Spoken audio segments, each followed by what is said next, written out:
Nagsisimula ang kwento sa isang lalaking nagngangalang Habiki na tumatakbo para sa kanyang buhay sa isang bakanteng lambak habang hinahabol ng isang horned rabbit. Wala siyang ideya kung paano siya napunta sa sitwasyong iyon o kung ano nga ba ang humahabol sa kanya, kaya pakiramdam niya ay bigla na lang nangyari ang lahat. Nagtataka siya kung anong klaseng nilalang iyon, at bigla siyang nakarinig ng isang mahinang boses ng babae na tumingin sa nilalang at nagsabing isa itong level 1 horned rabbit. Hindi niya alam kung ano ang boses na iyon, pero nakiusap siya rito na huwag siyang iwan dahil natatakot siya. Biglang tumalon ang rabbit papunta sa kanya, ngunit nakaiwas siya at napunta sa ibabaw nito, na naging dahilan para madurage ito at mamatay. Samantala, sa kailaliman ng kagubatan, makikita ang isang elf girl na naglalakad sa pagitan ng mga puno habang ginagabayan ng isang hindi kilalang boses ng lalaki na nagsasabing magtungo siya sa silangan dahil may isang napakahalagang bagay na naghihintay sa kanya roon. Samantala, nakahinga ng maluwag si Habiki matapos makaligtas sa pag-atake ng horned rabbit, ngunit wala pa rin siyang ideya kung nasaan siya o kung ano ang boses na iyon. Bukod pa rito, sinuri niya ang kanyang phone at nakita niyang wala itong signal, na tuluyang pumatay sa pag-asa niyang makahingi ng tulong para hindi siya mabaliw.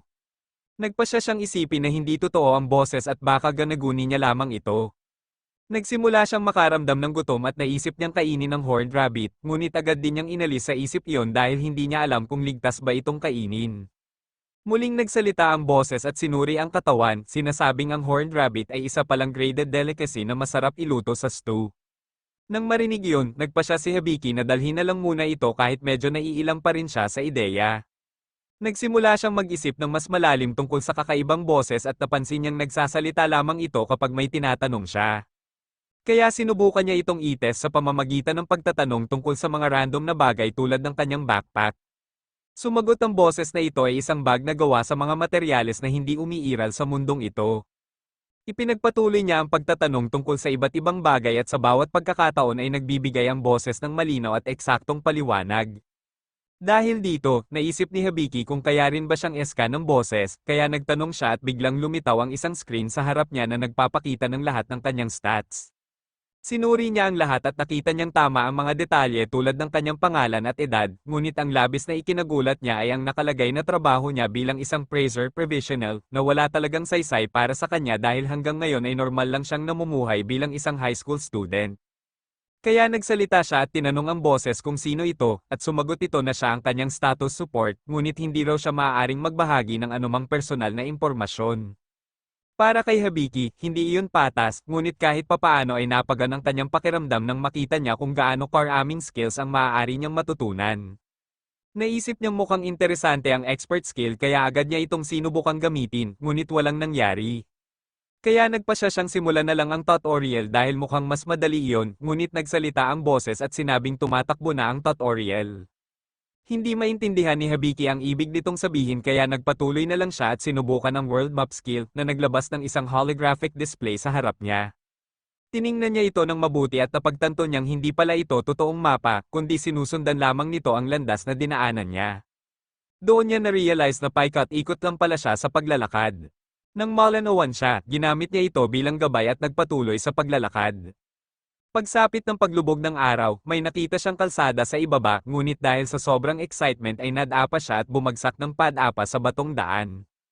Pag-upo niya, inanunsyo ng boses na nakakuha siya ng title na Castaway in an Ice Sky. Nagtaka man si Habiki, agad niyang napagtanto na may mas malaki siyang problema dahil isang higanteng halimaw ang nakatayo sa harap niya. Akala niya ay katapusan na niya, ngunit biglang may lumipad na magic arrow mula sa kung saan at agad nitong pinabagsak ang halimaw. Gulat na tumingin si Habiki at nakita niyang gawa iyon ng isang elf girl na nakatayo sa isang bato malapit sa kanya. Bago pa siya makalapit dito, inactivate ng boses ang kanyang speech upang makapagsalita at makaunawa siya ng wika ng mundong ito. Matapos magpasalamat si Habiki sa pagliligtas sa kanya, ipinakilala ng babae ang sarili bilang Amelia. Napatingin si Habiki sa kanyang mga tainga at napansin niyang parang elf ito, kaya sinabi niyang gusto niya ang kanyang cosplay, ngunit walang ideya si Amelia kung ano ang sinasabi niya. Pagkatapos ay tinanong siya ni Amelia kung ano ang ginagawa niya sa Maze Eater Grassland, at ipinaliwanag lang ni Habiki na bigla na lang siyang napunta roon ng walang dahilan, na ikinagulat ng dalaga. Samantala, nagsagawa ang boses ng isang full appraisal kay Amelia, at nagulat si Habiki nang malaman niyang isa talaga siyang tunay na elf. Mas sinuri pa niya ang kanyang stats at lalo siyang namangha nang makita niyang 56 years old na pala ito. Ipinaliwanag ni Amelia na ang Maze Eater Grassland ay isa palang halimaw na nagkukunwaring isang malawak na damuhan.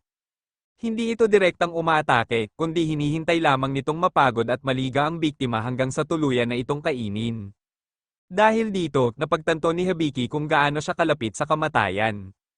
Bigla siyang niyakap ni Amelia at sinabing mahusay siyang nakasurvive para sa isang batang lalaki dahil akala niya ay nasa 10 taong gulang pa lamang si Hibiki. Ngunit nang sabihin nitong 16 na siya, agad siyang bumitaw at nagsabing hindi niya akalaing may taong ganoon ang edad na may napakaliit na katawan. Di nagtagal ay nagdilim ang paligid at nag-set up sila ng camp kung saan nalaman ni Hibiki na sa mundong ito ay itinuturing ka ng adult kapag umabot ka ng 15 taong gulang. Matapos nilang kainin ng horned rabbit para sa hapunan, tinanong ni Hibiki kung nasaan sila at sa sobrang gulat ni Amelia sa tanong ay naibugan niya ang iniinom niyang tsaa diretso sa mukha nito. Agad naman siyang humingi ng paumanhin habang pinupunasan ng mukha ni Hibiki at sinabi na nasa Kingdom of Habraya sila. Ipinaliwanag ni Hibiki na hindi niya iyon alam dahil galing siya sa Japan, ngunit hindi pa naririnig ni Amelia ang lugar na iyon, na lalo lamang nagpatibay sa hinala niyang nasa ibang mundo nga siya. Inisip ni Amelia na siguradong nalulungkot si Hibiki dahil malayo siya sa kanyang tahanan, kaya sinabi niyang dadalhin niya ito sa lungsod kinabukasan, na labis na ikinatuwa ni Hibiki. Habang natutulog si Hibiki, pinagmamasdan siya ni Amelia at napagdesisyonan niyang siya ang tinutukoy ng espiritu bilang napakahalagang bagay. Pagkaraan nito, siya rin ay nakatulog, sa kanyang panaginip, naalala ni Hibiki ang kanyang nakaraang buhay, kabilang ang isang masayang alaala kasama ang tatlo niyang pinakamalalapit na kaibigan na sina Amain, Kayuyuko, at Tiki sa diner kung saan nagtatrabaho si Amain. Malaki ang halaga ng tatlong ito sa kanya, kahit hindi nila pinalalagpas ang pagkakataong asarin siya dahil sa kanyang maliit na tangkad para sa isang 16-na-year-old. Pagkatapos nito, nagbago ang kanyang panaginip at ipinakita kung paano siya napunta sa mundong ito. Huling araw iyon ng klase bago ang summer break, at papasok na sana si Hibiki sa classroom nang bigla siyang tamaan ng isang matinding liwanag, at sa sumunod na sandali ay napunta na siya sa mundong ito. Nagising siya mula sa panaginip at sinilip ang kanyang phone habang iniisip kung gaano na siguro nag-aalala ang kanyang mga kaibigan. Pagkatapos ay tumingala siya sa langit at napansin ang ilang kumikislap na berdeng hugis na lumulutang sa itaas. Sinuri iyon ng boses at ipinaliwanag na isa itong special protective barrier na inilagay ni Amelia upang bantayan ang paligid. Tinanggap na ni Hibiki ang katotohanang totoo ang magic sa mundong ito na nangangahulugang nasa ibang mundo nga siya. Kaya nagpa siya siyang unawain ang sarili niyang sitwasyon at tinanong ang boses kung ano ba talaga ang ibig sabihin ng pagiging appraiser provisional. Ipinaliwanag ng boses na ito ay isang job na ibinigay sa kanya ng God at may rarity rank na B, at may kakayahang appraisal na nagpapahintulot sa kanya na tukuyin ang abilities at traits ng anumang target. Gayunpaman, wala itong kasamang combat skills kaya ito ay classified bilang non-combat job. Habang sinusubukan pa rin ni Hibiki na i-proseso ang lahat ng ito, nagpa siya na lamang siyang matulog muli. Kinabukasan, nagising si Amelia at naalala kung paano niya iniligtas si Hibiki at kung paano sila nagpalipas ng gabi roon. Maya-maya, nagising na rin si Hibiki at sabay silang naglakbay papunta sa Lel, ang pinakamalapit na bayan. Habang naglalakad sila sa kagubatan, sinabi ni Amelia na aabutin sila ng 1.5 araw bago makarating doon. Binanggit din niya na may mga monsters sa lugar, ngunit pinayuhan niya si Hibiki na huwag mag-alala dahil poprotektahan niya ito. Namangha si Amelia na nararamdaman ni Hibiki ang presensya ng mga halimaw, at ipinaliwanag naman niya na dahil ito sa kanyang world map skill. Nagulat si Amelia nang marinig iyon dahil ang world map skill ay may rarity rank na AAA. Ngunit nang sabihin ni Hibiki na isa siyang appraiser provisional, hindi siya gaanong na-impress at itinuring pa itong parang biro. Hindi maintindihan ni Hibiki kung bakit malaking bagay ang world map skill dahil para sa kanya ay ipinapakita lamang nito kung saan siya nakapunta at kung may mga monsters sa paligid, samantalang si Amelia ay hindi makapaniwala kung paanong hindi niya nakikita kung gaano ito kahalaga para sa kanyang survival. Agad na binuksan ni Hibiki ang kanyang world map at tinanong kung may anumang mapanganib sa paligid, at ipinakita nito na may isang crystal horned rabbit na malapit sa kanila. Natuwa si Amelia nang marinig iyon dahil napakabihira ng mga crystal horned rabbit at maaari itong may benta ng hanggang 200 gold coins. Kaagad niyang hinayla si Hibiki at sinabing dalhin siya diretso roon. Sinundan nila ang crystal horned rabbit mula sa malayo, at ginamit ni Amelia ang kanyang magic upang itago ang kanilang tunog at amoy para hindi sila madaling matukoy.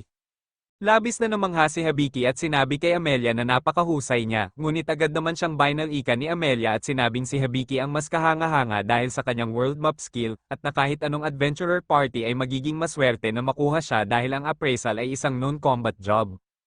Kung sasali man siya sa isang party, hahayaan lang niyang ang iba ang lumaban sa harapan habang siya ay nasa likod bilang support. Gusto talaga ni Amelia na bumuo ng party kasama si Habiki, ngunit ayaw niyang magmukhang desperado kaya nagpasya siyang ipakita na lang ang kanyang kakayahan at hintayin na si Habiki ang mag-aya sa kanya. Hinawakan niya ang kanyang bow at naghanda sa pagbaril, ngunit napansin ni Habiki na wala siyang arrow. Ipinaliwanag ni Amelia na ang kanyang job ay spirit archer, ibig sabihin ay kaya niyang bumuo ng mga arrow mula sa hangin at iyon ang kanyang pinapana. Nagpakawala siya ng isang spirit arrow patungo sa rabbit, ngunit nakaiwas ito sa huling sandali na ikinagulat niya. Napag-isip ni Amelia na hindi na nila ito mahahabol dahil may escape skill ito na nagpapahintulot dito na umiwas sa mga atake sa napakabilis na paraan.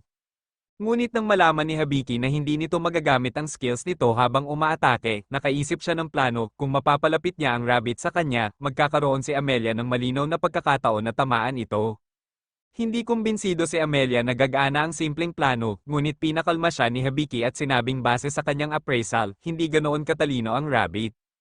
Habang nasa bukas na lugar ang rabbit, biglang may umangat na pader na bato sa harap nito na ikinagulat nito. Pagkatapos ay nakita nito si Habiki na nakahiga sa isang bato at agad nitong kinagat ang pin ng walang pag-aalinlangan. Sa sandaling tumalon ito para umatake, tinutok ni Amelia ang kanyang pana at agad itong pinabagsak. Labis na nagulat si Amelia na gumana nga ang plano.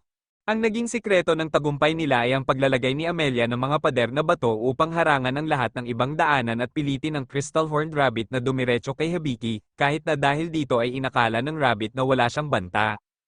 Pagkatapos, inabisuhan ng boses si Habiki na nag-level up ang kanyang mga skills na ikinagulat niya dahil si Amelia naman ang pumatay sa halimaw. Ipinaliwanag ni Amelia na ginamit niya ang kanyang appraisal skill sa buong laban at inilagay pa niya ang sarili bilang pain, kaya karapat-dapat lang na makuha niya ang level up dahil may malaking bahagi siya sa nangyari. Samantala, sa langit, masaya ang God na nagdala kay Habiki sa mundong ito sa kanyang progreso, ngunit pinaalalahanan niya ang sarili na tutorial pa lamang ito, ibig sabihin ay napakahaba pa ng landas na tatahakin ni Habiki. Pagkatapos ay lumipat ang eksena sa Adventure Guild kung saan ang isang babae na nagngangalang Ival ay katatapos lamang magparehistro bilang isang adventurer. Itinuro siya ng receptionist sa job board, ngunit sinabi ni Ival na may una na siyang quest, hinahanap niya ang isang napakahalagang bagay. Samantala, dumating sina Habiki at Amelia sa bayan ng Rel, at pagdating pa lamang nila ay agad na binalutan ni Amelia ng cloak si Habiki dahil masyadong kakaiba ang kanyang suot at ayaw niyang makaakit sila ng hindi kinakailangang atensyon. Iniisip ni Amelia na makakabili sila ng tamang damit matapos nilang maibenta ang sungay ng Crystal Horned Rabbit at makuha ang pera. Tinatansya niyang makakakuha sila ng humigit kumulang 200 gold coins na sapat na para makabili rin ng armor at mga bagong armas. Bukod pa rito, wala talagang ideya si Habiki kung gaano kahalaga ang isang gold coin, kaya agad niyang tinignan ang kanyang status at nalaman niyang ang isang gold coin ay katumbas ng humigit kumulang 10,000 yen, na labis niyang ikinagulat dahil napakalaking halaga nito. Tumingin si Amelia kay Habiki na may pag-aalala at sinabi na habang nasa lungsod sila ay kailangan niyang itigil ang pagiging inosente dahil may mga taong hindi magdadalawang isip na samantalahin siya. Ngunit sa halip na matakot, lalo lamang nitong pinaniwala si Habiki na tila wala talagang kaibigan si Amelia. Pagkatapos nito, dinala ni Amelia si Habiki sa Adventurer Guild, at nang makita sila ng ibang adventurers sa loob, agad nilang inakala na kumuha si Amelia ng babysitting job. Sinabi ni Amelia sa kanila na kahit mukhang ganoon, si Habiki ay isa ng adult at isang registered rookie. Sinaway naman ng leader ng adventure group ang kanyang mga kasama at sinabing tigilan na ang pang-aasar sa bagong dating, kaya tumahimik na ang lahat. Pagkatapos nito, ipinaliwanag ni Amelia kay Habiki na ang kanilang party ay tinatawag na The Silver Banner. Lumapit sila kay Jewel na receptionist at sinabi ni Amelia na may item silang ibebenta at nakiusap na ipaghanda sila ng isang silid.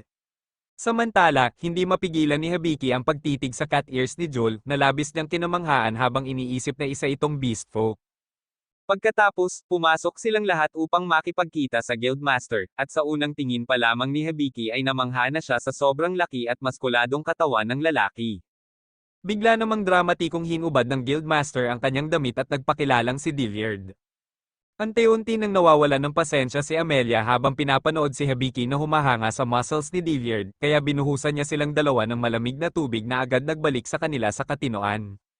Matapos iyon, umupo silang lahat at formal na nagpakilala si Joel bilang receptionist at vice guildmaster, bago tanungin si Amelia kung ano ang nais nitong ibenta. Inilapag ni Amelia ang crystal horn sa harap nila at halatang humanga si Dilliard na nagsabing mas malaki pa ito kaysa sa nakuha nila 3 taon na ang nakalipas. Matapos mag-isip sandali, nag-alok siya ng 400 gold coins. Natuwa si Habiki nang marinig iyon dahil doble ito sa inaasahan nila, ngunit sa labis niyang gulat ay tumanggi si Amelia at sinabing hindi siya tatanggap ng mas mababa sa 800 gold coins.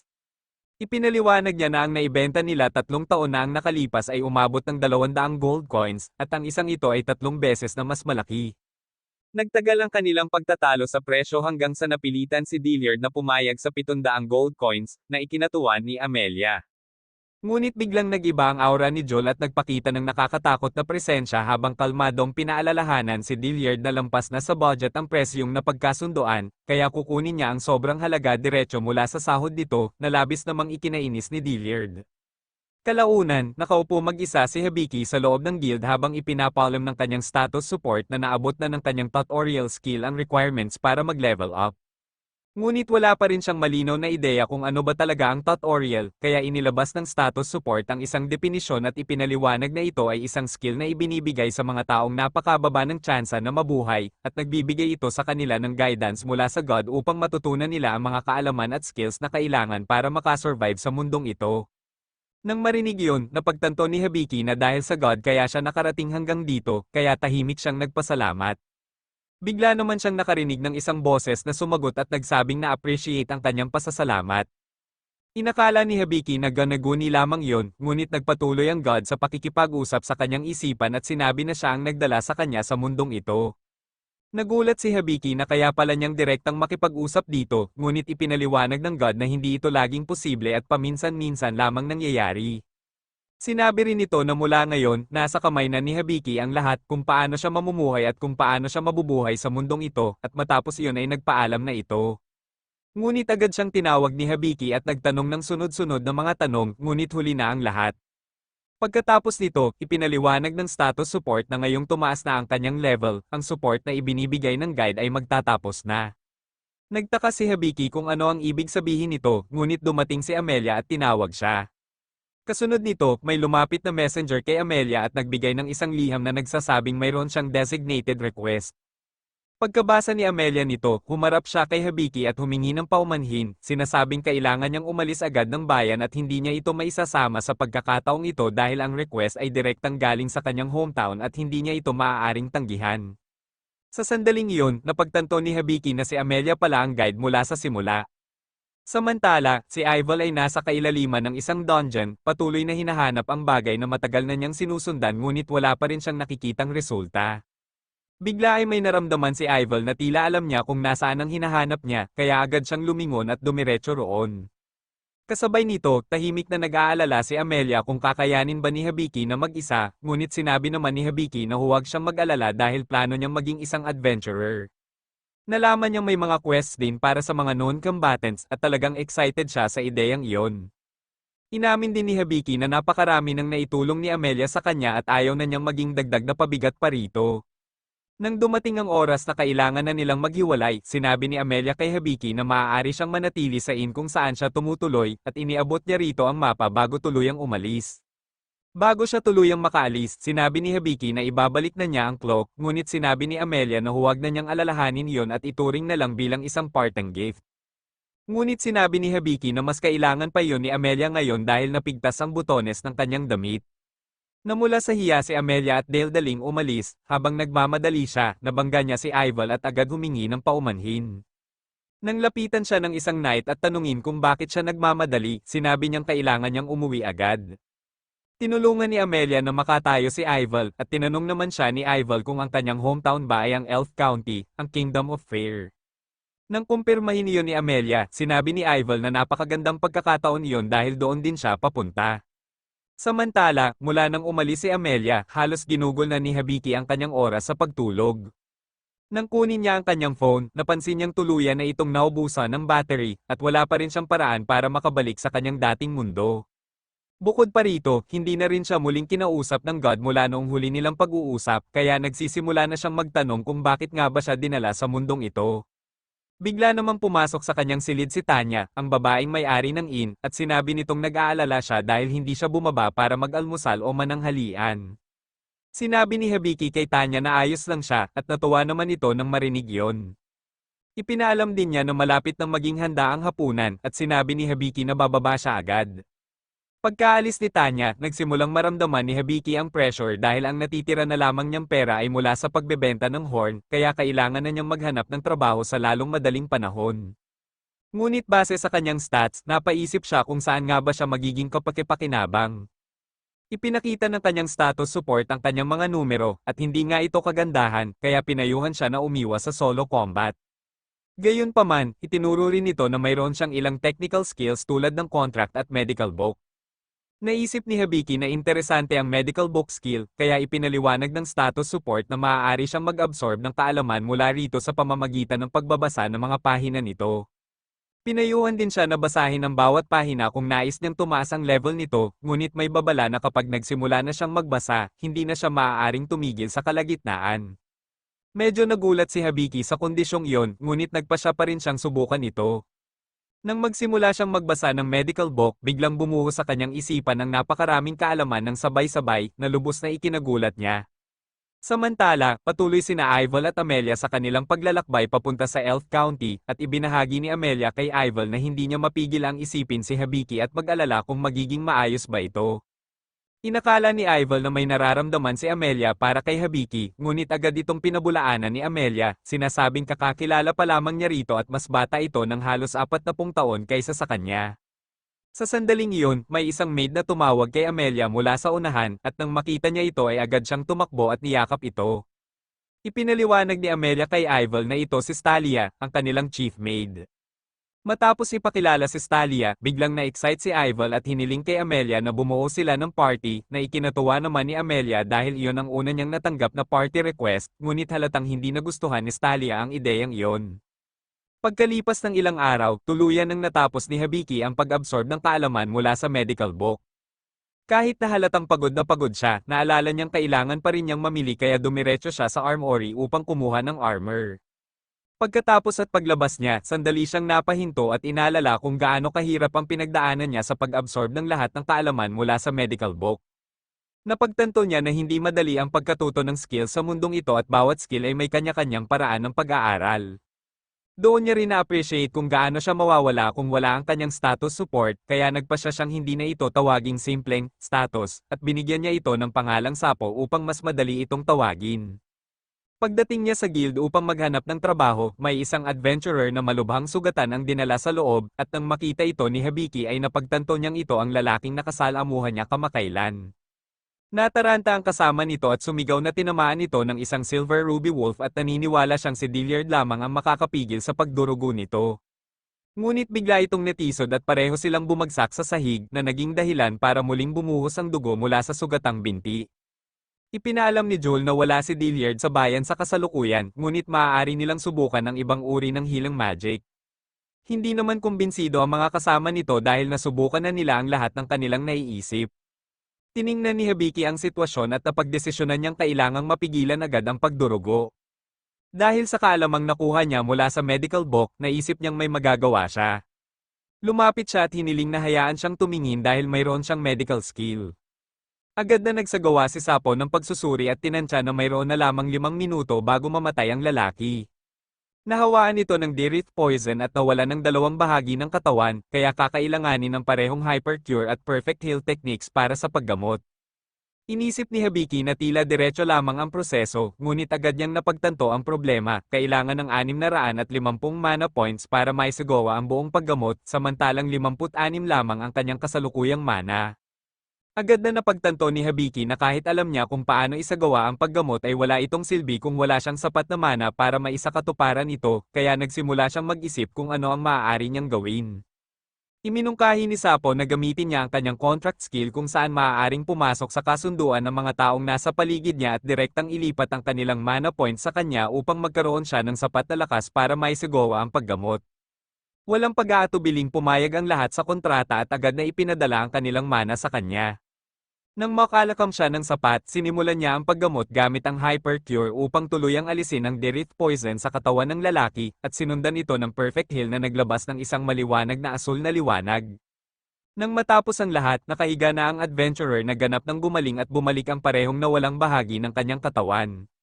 Labis ang ginhawa ni Habiki na nagawa niya ito, ngunit agad din siyang bumagsak pagkatapos.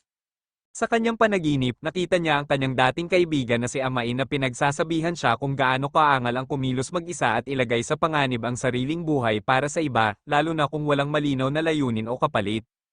Sinabi nito na walang kasiguraduhan na palaging may darating para iligtas siya, kaya kailangan niyang maging mas maingat. Sa sandaling iyon, biglang nagising si Habiki habang inaanunsyo ni Sapo kung gaano kalaki ang itinaas ng kanyang skills at levels. Lumapit si Joel at nagpasalamat sa kanya sa pagliligtas sa lalaking iyon, at ibinunyag na ito pala ay kanyang nakababatang kapatid na si Jade. Naguluhan si Habiki dahil tao si Jade samantalang hindi si Joel, kaya ipinaliwanag ni Joel na magkaiba sila ng ina. Bukod doon, sinabi ni Habiki na hindi siya dapat pasalamatan dahil nagawa lamang niya iyon dahil sa tulong ng mana ng lahat ng nasa paligid. Tinanggap ni Joel ang paliwanag na iyon, ngunit itinuro rin niya na kung wala si Habiki ay siguradong namatay si Jade, kaya taimtim siyang humiling na tanggapin niya ang kanyang pasasalamat. Matapos iyon, sinabi ni Joel kay Habiki na pinatahimik niya ang buong insidente dahil ang kakayahan niyang gamitin ang parehong Hypercure at Perfect Heal ay isang bagay na halos hindi pa naririnig kailanman. Ipinaliwanag ni Joel na kung kumalat ang balita tungkol sa kakayahan ni Habiki, malaki ang posibilidad na may mga taong susubok na samantalahin siya para sa sariling pakinabang, kaya iminungkahi niyang sumali siya sa isang party dahil mas magiging ligtas siya kung may mga kasama siyang friendly combatants. Pinag-isipan nito ni Habiki ngunit hindi pa siya lubos na kumbinsido, lalo na't hindi niya alam kung gaano siya katagal mananatili sa lungsod at ayaw niyang magdulot ng problema sa iba.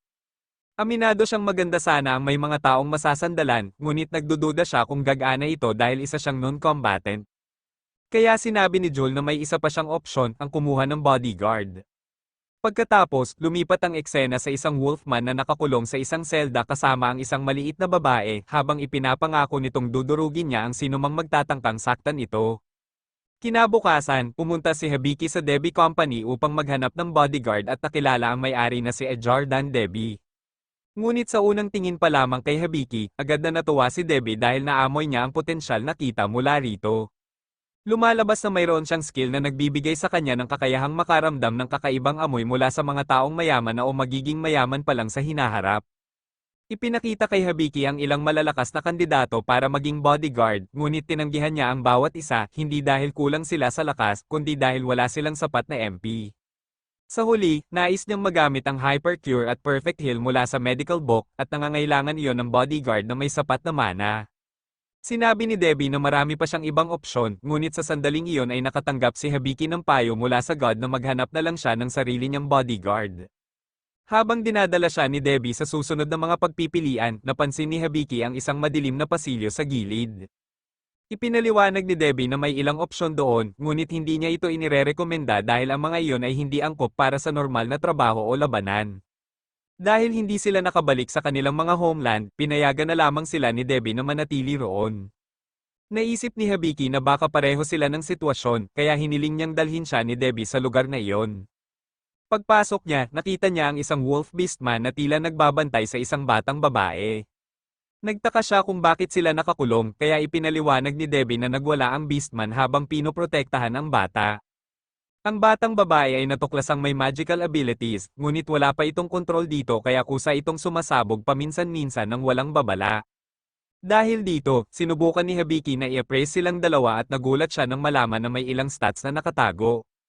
Ipinaliwanag ni Sapo na ang kanilang stats ay sadyang pinik, kaya iminungkahi niyang gamitin ni Habiki ang kanyang expert eye skill, ang pinakamataas na antas ng appraisal ability sa mundong ito na direktang ibinigay ng God. Ginamit ni Habiki ang expert eye at muling sinuri ang dalawa, at natuklasan niyang ang beastman ay si Claude, isang hero na nasa level 95. Samantala, ang batang babae ay si Lilian, na may taglay na Raging Sanctuary status, na nangangahulugang ang kanyang kaluluwa ay direktang konektado sa realm ng mga Diyos. Pinag-isipan nito ni Habiki at napagtanto niyang pareho silang may sapat na MP, ngunit napaisip siya kung pinapayagan ba siyang isama ang isang hero at isang sage.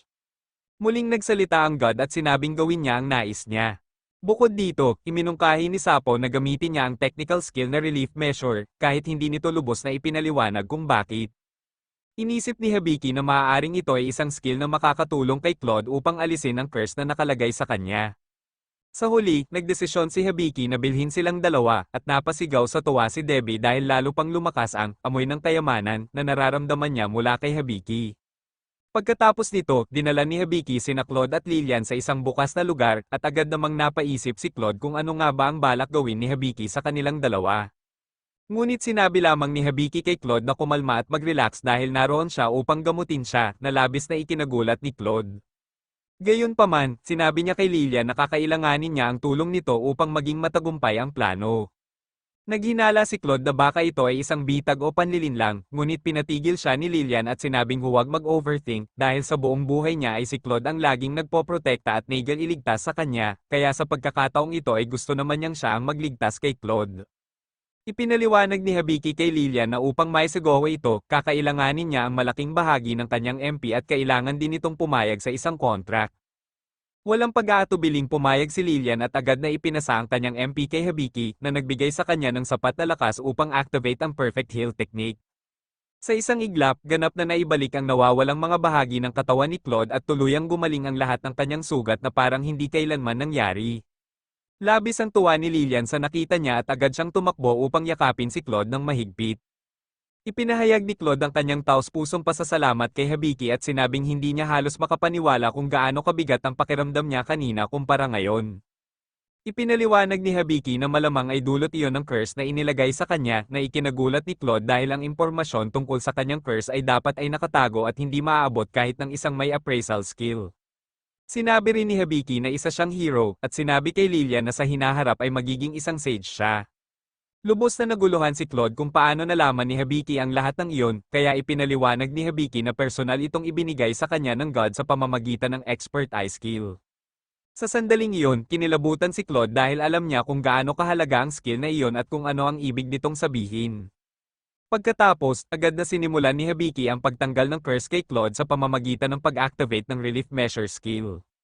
Ngunit sa labis na ikinagulat ni Habiki at Lillian, biglang nabalot si Claude ng makakapal at mabibigat na kadena na tila lumitaw mula sa wala, at kasunod nito ay isang napakalaking pares ng gunting ang bumaba patungo sa kanya. Sa unang tingin, mukhang nasaksak si Claude, na ikinagulat nilang dalawa, ngunit kalaunan ay napagtanto nilang buhay pa rin siya.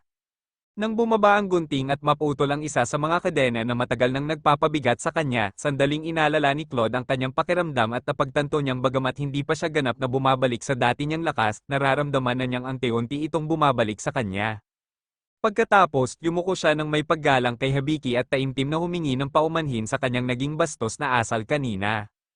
Kasunod nito, sinabi niyang nais niyang isagawa ang Ceremony of Allegiance kasama si Habiki. Walang ideya si Habiki kung ano iyon, kaya ipinaliwanag ni Claude na isa itong sagradong ritual kung saan iaalay niya ang kanyang kaluluwa kay Habiki at mangangakong mananatili sa kanyang tabi anuman ang mangyari. Nagsalita si Sapo at iminungkahi kay Habiki na gamitin ang contract skill para sa seremonyang iyon, dahil ang kontrata ay may kapangyarihang atali ang magkabilang panig sa kanilang mga pangako, kaya kung papasok sila sa isang kontrata, obligado silang tuparin ang lahat ng napagkasundoan. Pinag-isipan nito ni Habiki at napagpasyahan niyang hindi naman ito masama, kaya pumayag siyang ituloy ang kontrata. Nagsimula ang proseso at ipinangako ni Claude ang kanyang buong katapatan kay Habiki, at nang tanggapin ito ni Habiki, matagumpay na nabuo ang kontrata sa pagitan nila. Lumitaw ang isang marka sa kanilang mga palso na naging simbolo ng Crest of the Light Spirits, na kumakatawan sa katapatan at pangakong ibinabahagi nila sa isa't isa. Pinanood ni Lillian ang buong pangyayari at labis ang kanyang tuwa, habang sa kabilang banda, patuloy naman sa kanilang paglalakbay sina Amelia, Ival, at Stalia. Matapos ang ilang oras na paglalakbay, iminungkahi ni Amelia na huminto muna sila sa isang hot spring upang makapagpahinga sa natitirang bahagi ng araw. Sa una ay natuwa si Stalia sa ideya, ngunit nang mapag-isipan niya ito ng mabuti, sinubukan niyang pigilan si Amelia dahil kung pupunta sila roon, kailangan din nilang maligo kasama si Ival, at ayaw niyang mas mapalapit pa ito kay Amelia. Ngunit sa kabila ng lahat ng pagtutol ni Stalia, nanindigan si Amelia na pupunta sila sa hot spring, kaya wala nang nagawa si Stalia kundi tanggapin ang kanyang pagkatalo. Samantala, ipinaliwanag ni Habiki kina Claude at Lilian ang buong sitwasyon kung bakit kailangan niyang kumuha ng MP mula sa iba upang magamit ang kanyang perfect heal skill, at malinaw naman nila itong naunawaan. Pagkatapos nito, nagkasundo silang magsagawa ng isang sharing contract na naging dahilan upang mag-level up ang kanyang technical contract skill. Napansin ni Claude na tila may binubulong si Habiki sa sarili habang ginagawa ang lahat ng ito, kaya tinanong niya kung ano iyon.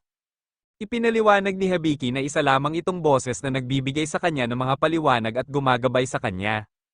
Agad namang natigilan si Claude at nagulat nang mapagtanto na ang tinutukoy ni Habiki ay ang tutorial skill, isang kakayahang direktang ibinibigay ng God.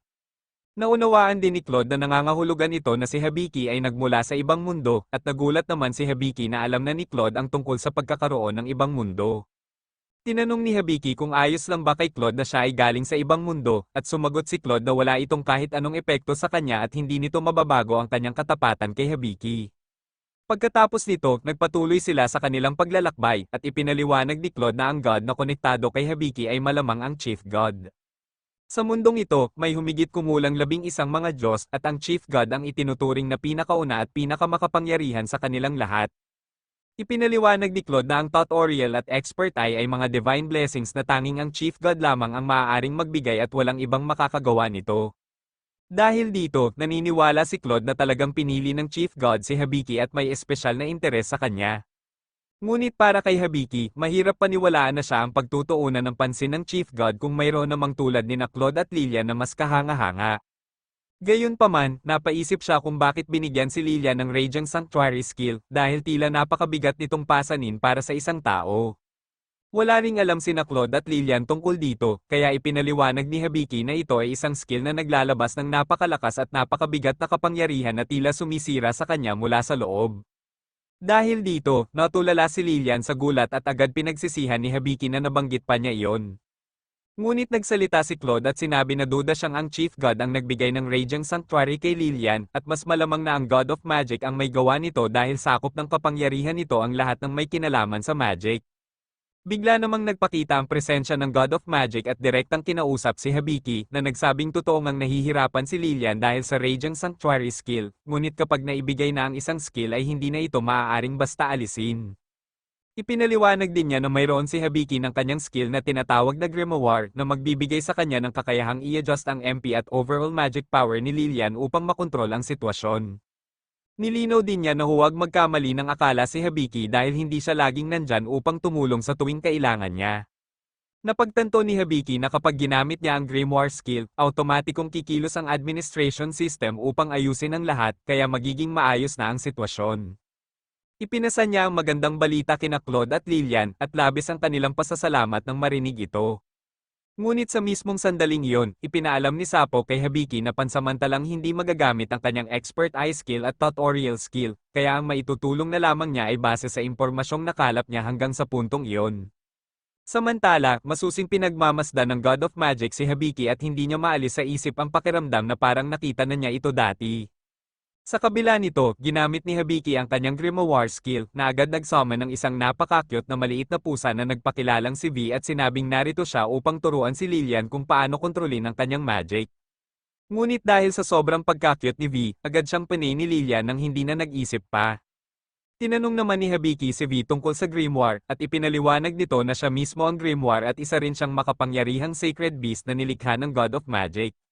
Dahil dito, naging kampante si Habiki at marahang hinaplos ang ulo ni V, na ikinaselos naman ni Claude, kaya agad itong nagreklamo na hindi pa siya nabibigyan ni Habiki ng kahit isang tapik man lang. Samantala, makikita sina Amelia, Ival, at Stalia na nagpapahinga sa isang hot spring, at sandaling nagulat si Stalia sa laki ng dibdib ni Amelia bago agad na bumalik sa pagiging composed. Tinanong ni Amelia si Stalia kung ano ang mahalagang misyon na ipinadala sa kanya ng kanyang ama, ngunit sinabi ni Stalia na wala pa siyang sapat na detalye tungkol dito. Pagkatapos ay lumingon si Amelia kay Ival at tinanong kung maaari ba siyang tulungan itong magbanlo ng kanyang likod, ngunit diretsahan itong tumanggi, na ikinatawa ni Amelia dahil napagtanto niyang hindi pa sila ganap na magkaibigan. Sumingit naman si Stalia at sinabihan si Amelia na masyado siyang nagmamadali kay Ival dahil ang simpleng paghuhugas ng likod ay hindi agad nangangahulugang magkaibigan na ang dalawang tao. Narinig ni Ival ang usapan at napangiti ng bahagya bago tumayo at sinabing tutulungan na niya si Amelia, na labis na ikinagulat ni Amelia, ngunit sinabi lamang ni Ival na iyon ang ginagawa ng mga magkaibigan. Iyon ang pagtatapos ng episode 3, mag-subscribe para hindi ma-miss ang susunod na parte at panoorin ang susunod na video.